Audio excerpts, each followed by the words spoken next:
باپ بیٹے کا قصہ، انتظار حسین۔ آپ بیتی ضرور لکھو لیکن اس میں کچھ برآمد بھی تو ہونا چاہیے۔ بیوروکریٹ جو آپ بیتی لکھتے ہیں اس کے ساتھ یہ ہے کہ وہاں سے ہر پھر کر بیوروکریٹ ہی پھر برآمد ہوتا ہے۔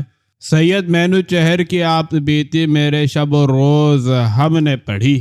وہ قدرت اللہ شہاب اور الطاف گوہر کے ٹکر کے بیوروکریٹ نہ صحیح، مگر یہ دیکھو کہ ان کی آپ بیتی سے کیا برآمد ہوتا ہے۔ اولاً ایک بڑا باپ اور ایک سعادت مند بیٹا، اس کے بعد بے شک اس کی افسری کے قصے بھی سن لیں تو کیا مذائقہ ہے۔ دیکھیے یہ جو خود نوشت سے ایک باپ بیٹے کی جوڑی برآمد ہوتی ہے اس کا ایک ادبی پس منظر بھی ہے۔ اصل میں ہماری تاریخ میں 3 باپ بہت مشہور چلے آتے ہیں۔ سب سے پہلے باپ تو میر تقی میر کے باپ میر متقی ہیں، وہ تو خیر ہوئے، مگر اس کے بعد 2 باپوں پہ بہت انگلیاں اٹھیں۔ پروفیسر کلیم الدین احمد کے باپ ڈاکٹر عظیم الدین احمد اور فراق گورکھ پوری کے والد ماجد عبرت گورکھ پوری۔ ایک اور باپ کا نام ہم گنانے لگے تھے، یعنی سجاد حیدر یلدرم، مگر وہ بیٹی کے باپ نکلے۔ یہاں تخصیص کے ساتھ ان کا ذکر ہے جو سعادت مند بیٹوں کے باپ ہیں۔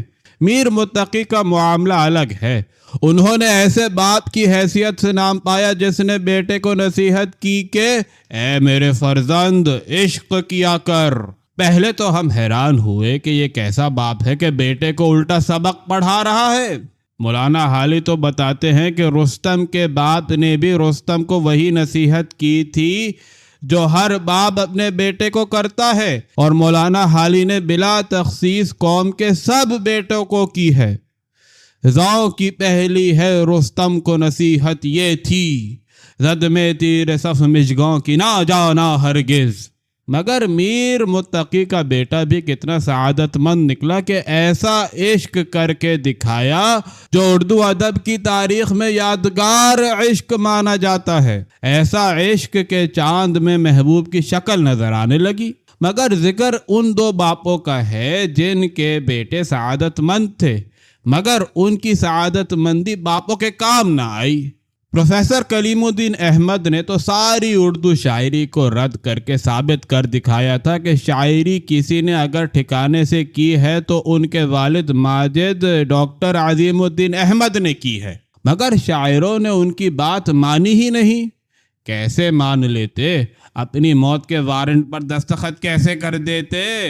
فراق صاحب نے اپنے باپ کے سلسلے میں ایسا کوئی دعویٰ، کوئی اعلان نہیں کیا، بس والد کی شاعری کا ذکر بہت لہک کر کرتے تھے۔ مگر مقام عبرت ہے کہ بیٹا اتنا بڑا شاعر اور اتنا جید نقاد، مگر عبرت گورکھ پوری کی شاعری کا لوہا نہیں منوا سکا۔ سید مینو چہر کو سہولت یہ تھی کہ انہیں اس باب میں باپ کی وکالت کی کوئی ضرورت نہیں تھی۔ باپ نے اپنی زندگی ہی میں اپنے زور قلم سے اپنا لوہا منوا لیا تھا، اور اس سے یہ پتہ چلا کہ بیٹا بھلے ہی نامور ہو، بے شک فراق گورکھ پوری ہو، مگر باپ اپنے قلم ہی پر بھروسہ کرے تو زیادہ مناسب ہے۔ عابد صاحب ہماری دنیائے ادب میں ادبیات کے عالم کے طور مانے جاتے تھے، اس سے ان کی تنقید نے جلا پائی۔ اردو اور فارسی کی کلاسیکی روایت میں رچے بسے ان کے قلم نے کیسے کیسے مضامین برآمد کیے ہیں، ان کی تصانیف اس کی گواہ ہے۔ منہ کا مزہ بدلنے کے لیے تھوڑی شاعری بھی کی۔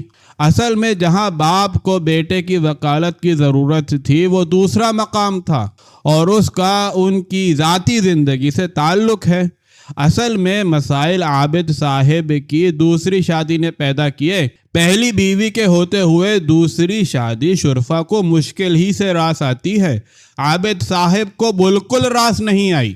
شاید ان کے کالج میں جہاں وہ پرنسپل تھے پہلے سے ان کے خلاف ہنڈیاں پک رہی تھی۔ اس شادی نے ان کے خلاف سازشوں کو بہت تقویت پہنچائی۔ مینو چہر نے جو سرکاری ملازمت سے ریٹائر ہونے کے بعد وکالت کرتے ہیں اس مقدمے کو اپنے ہاتھ میں لیا۔